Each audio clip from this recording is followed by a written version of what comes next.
সই কেউ আমাদের দেখে ফেলার আগেই সরে যেতে হবে। আর তোমার আঙুলের দিকে যেন কারোর নজর না পড়ে, বুঝেছো? ওই তো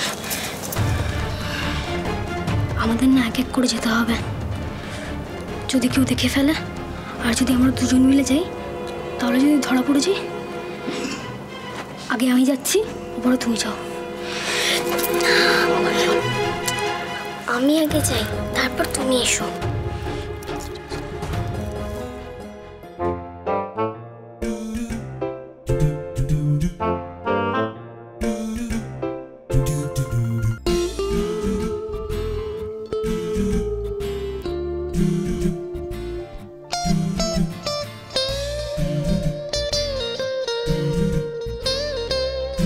ওই তো আমাদের যুবরানী।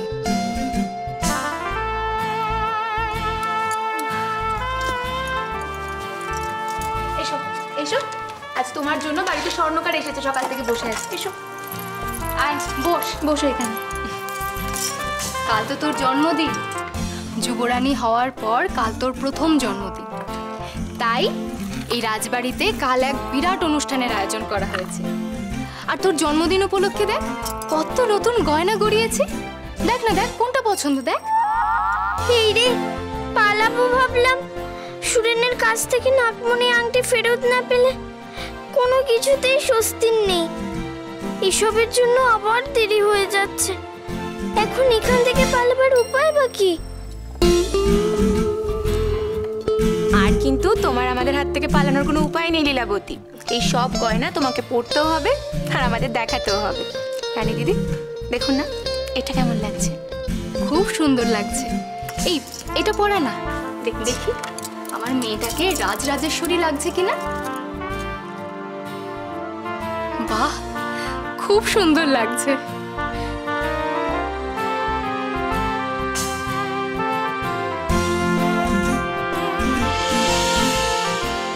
সত্যিই তো সইকে রাজেশ্বরী রানী লীলাবতীর মতো মনে হচ্ছে। এত রূপ কারো হয়?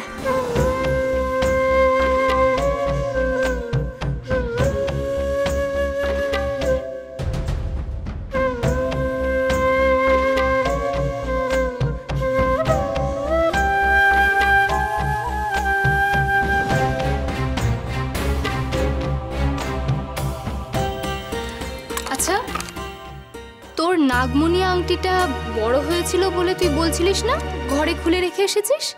এক কাজ কর, তুই যা আংটিটা নিয়ে আয়। স্বর্ণকার মশাই তো এখানেই আছেন, তোর আঙুলের মাপ করে ছোট করে দেবে।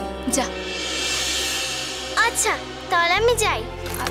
ও ছোট করে মাইকটি সরাতে আমি যাই। আচ্ছা, অত তাড়াহুড়ো করিস না, আস্তে যা। দেখেছিস?